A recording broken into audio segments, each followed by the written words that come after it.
Vi siete mai chiesti come mai, ad esempio, di due fratelli solamente uno diventa un serial killer e l'altro rimane una bravissima persona? In fondo hanno vissuto le stesse esperienze, negli stessi ambienti, stessi genitori, stessa genetica. Eppure, le loro strade a un certo punto si dividono. Uno dei due scivola e sprofonda nella follia, mentre l'altro mantiene un suo equilibrio. Analizziamo insieme il perché, se esiste un perché.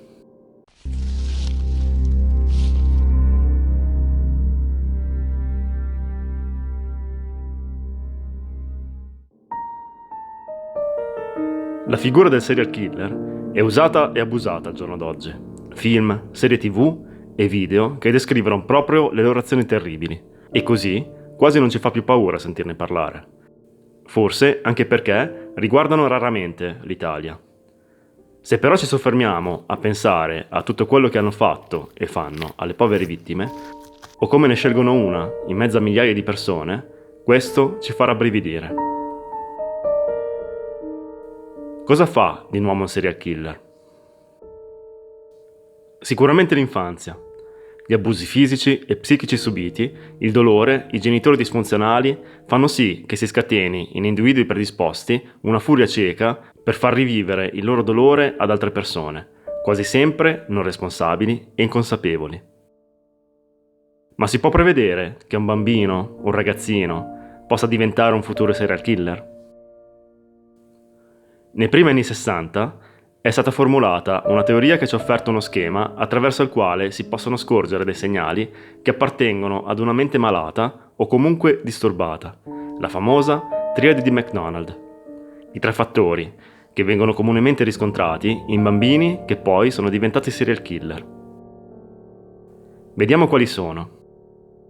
Piromania, cioè la voglia, quasi la necessità, di distruggere col fuoco, a partire da pezzi di carta, cataste di legna, fino ad appiccare incendi a cassonetti, automobili o abitazioni. Zoosadismo. La crudeltà verso gli animali, torture e uccisioni. Sembra quasi che sia per loro una sorta di allenamento, per affinare le tecniche che utilizzeranno in futuro con gli esseri umani. Enuresi notturna. Una grande percentuale di serial killer ha bagnato il letto molto oltre l'età in cui la maggioranza dei bambini arriva, fino anche alla tarda adolescenza. Naturalmente ci sono stati assassini che hanno avuto un'infanzia idilliaca e che non hanno mai manifestato comportamenti preoccupanti, e al contrario bambini con trascorsi di dolore e degrado familiare che non hanno mai dato segni di squilibrio. Ma visto ciò che è stato rilevato nella maggioranza di questi killer, è meglio prestare attenzione per cogliere fin da subito queste tre caratteristiche, anche perché sono comunque tratti negativi della personalità, anche se non sfoceranno in omicidi e torture su esseri umani. Ma è possibile che si nasca già predisposti ad essere dei pluriomicidi, a prescindere da tutte le esperienze negative di cui abbiamo parlato finora? Il professore Kent Kiel è uno dei più famosi studiosi di neurobiologia della mente criminale. Spostandosi nei diversi penitenziari, ha raccolto con un macchinario per la risonanza magnetica, caricato su un camion, più di 3.000 immagini dell'attività cerebrale di criminali psicopatici, serial killer che hanno commesso azioni orribili. Questo studio è stato fatto per cercare di capire come poter agire in modo preciso e specifico su un disturbo, per evitare che si trasformi in atto criminale o comunque per evitare il perpetuarsi di certi comportamenti. Si è osservato che queste persone hanno una minore attività del sistema limbico, che è responsabile della gestione e del controllo delle emozioni. Per questo, rarissimamente, provano rimorso per tutto quello che fanno. A questo punto possiamo affermare che se questo è vero, soprattutto nei bambini e nei giovanissimi, si può allenare questa parte del cervello che non funziona abbastanza, proprio come si fa con i muscoli, premiando ad esempio i comportamenti buoni e non solo punendo quelli sbagliati.